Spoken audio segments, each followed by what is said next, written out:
Hey YouTube, I am on chapter 4,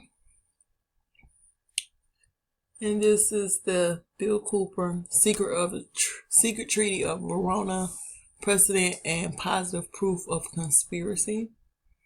And this is from the Congressional Record, Senate, 1916, page 6781, and the American Diplomatic Code, Volume 2, 1778 through 1884. Elliott, page 179.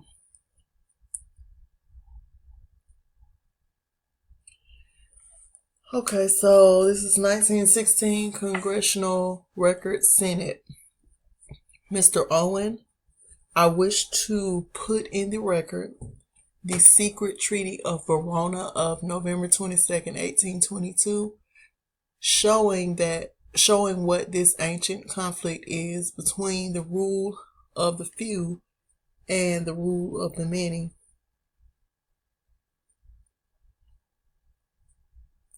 I wish to call the attention of the Senate to this treaty because it is the threat of this treaty which was the basis of the Monroe Doctrine. It throws a powerful white light upon the conflict between monarchical government and government by the people. The Holy Alliance, under the influence of Metternich, the Premier of Austria, in 1822, issued this remarkable secret document, American Diplomatic Code, 1778 through 1884. The undersigned, specially authorized to make some additions to the Treaty of the Holy Alliance, after having exchanged their respective credentials, have agreed as follows. Article 1. The high contracting powers, being convinced that the system of representative government is equally as incompatible with the monarchical principles as the maxim of the sovereignty of the people with the divine right, engage mutually in the most solemn manner to use all their efforts to put an end to the system of representative governments in whatever country it may exist in Europe, and to prevent its being introduced in those countries where it is not yet known. Article 2. As it cannot be doubted that the liberty of the press is the most powerful means used by the pretended supporters of the rights of nations to the detriment of those of princes, the high contracting parties promise reciprocally to adopt all proper measures to suppress it, not only in their own states, but also in the rest of Europe.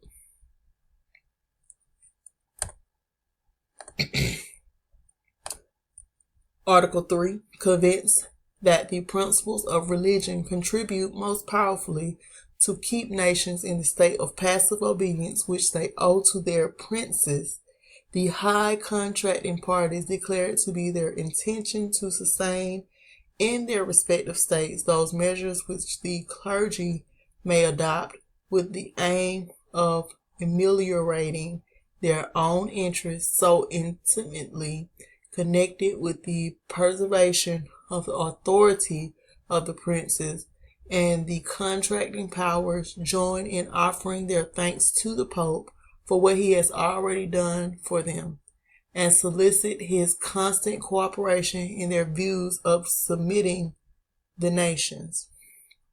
Article 4. The situation of Spain and Portugal unite unhappily all the circumstances to which this treaty has particular reference. The high contracting parties, in confiding to France the care of putting an end to them, engaged to assist her in the manner which may the least compromise them with their own people and the people of France by means of a subsidy on the part of the two empires of 20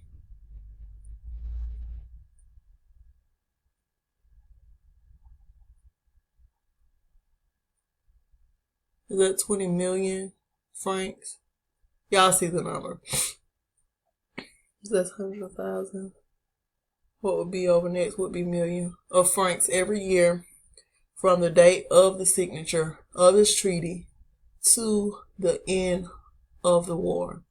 Article 5.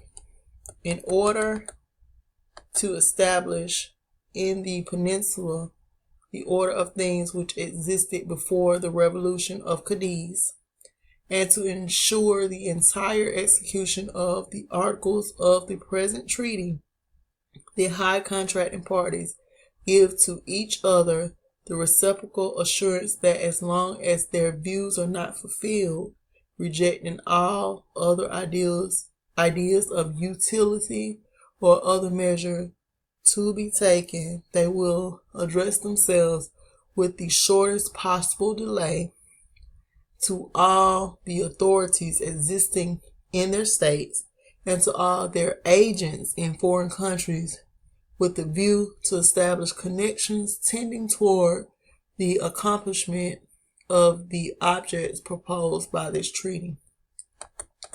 Article 6. This treaty shall be renewed with such changes as new circumstances may give occasion for, either at a new Congress or at the court of one of the contracting parties, as soon as the war with Spain shall be terminated. Article 7. The present treaty shall be ratified and the ratifications exchanged at Paris within the space of 6 months. This is made at Ravenna, the 22nd of November, which is my birthday, 1822. For Austria, Metternich. For France, Ch.4. For Prussia, Bernstedt. For Russia, Nesselrode.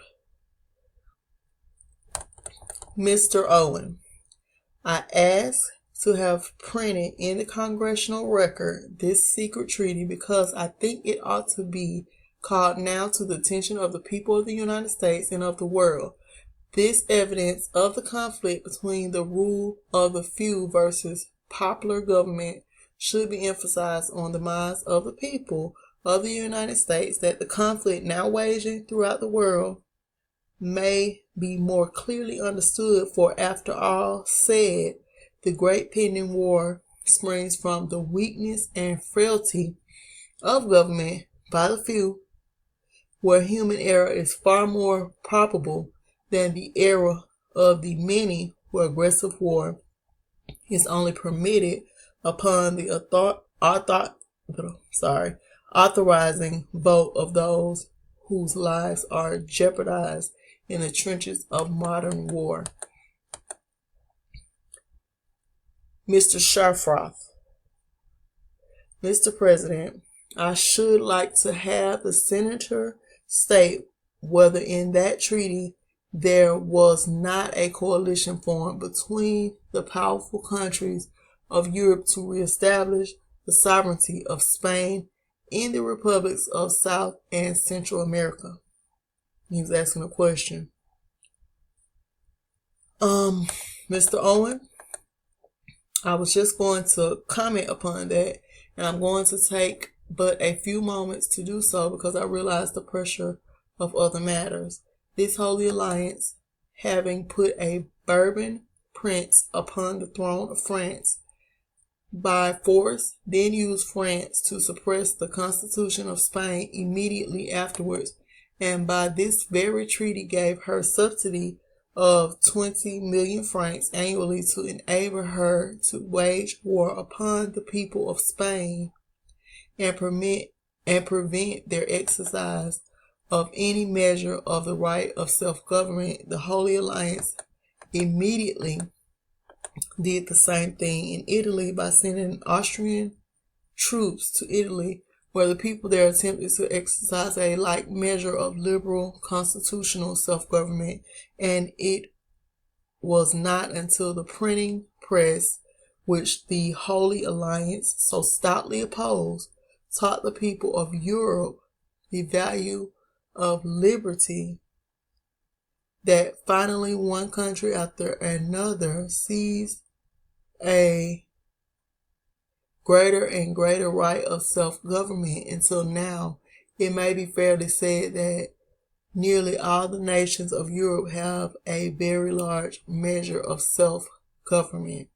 However, I wish to call the attention of the Senate and the country to this important history in the growth of the constitutional popular self-government. The Holy Alliance made its powers felt by the wholesale drastic suppression of the press in Europe, by universal censorship, by killing free speech and all ideas of popular rights, and by the complete suppression of popular government. The Holy Alliance, having destroyed popular government in Spain and in Italy, had well laid plans also to destroy popular government in the American colonies, which had revolted from Spain and Portugal in Central and South America under the influence of the successful example of the United States. It was because of this conspiracy against the American republics by the European monarchies that the great English statesman Canning called the attention of our government to it, and our statesmen, then including Thomas Jefferson, took an active part to bring about the declaration by President Monroe in his next annual message to the Congress of the United States that the United States would regard it as an act of hostility to the government of the United States and an unfriendly act if this coalition or if any power of Europe ever undertook to establish upon the American continent any control of any American republic or to acquire any territorial rights. This is the so-called Monroe Doctrine. The threat under the secret Treaty of Verona to suppress popular government in the American republics is the basis of the Monroe Doctrine. This secret treaty sets forth clearly the conflict between monarchical government and popular government, and the government of the few as against the government of the many. It is a part in reality of developing popular sovereignty when we demand for women equal rights to life, to liberty, to the possession of property, to an equal voice in the making of the laws and the administration of the laws. This demand on the part of the woman or women is made by men, and it ought to be made by men as well as by thinking progressive women, as it will promote human liberty and human happiness. I sympathize with it, and I hope that all parties will in the national conventions give their approval to this larger measure of liberty to the better half of the human race. Authors note anyone who believes that the monarchs, after being deposed, forgave and forgot is not playing with a full deck. Most of these families are wealthy beyond belief and may be more powerful today than when they sat upon thrones. Today, they're known collectively as the black nobility.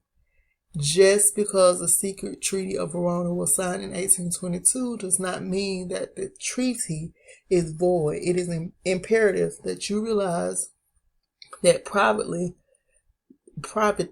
the black nobility refuses to ever recognize any government other than heir, own, inherited, and divine rights rule.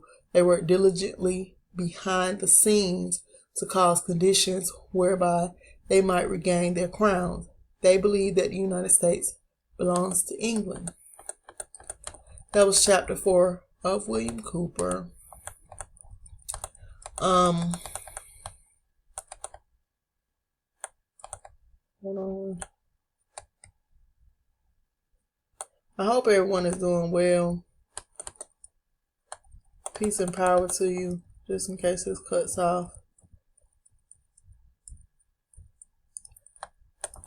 That's chapter 4. It started on 103. And it goes down to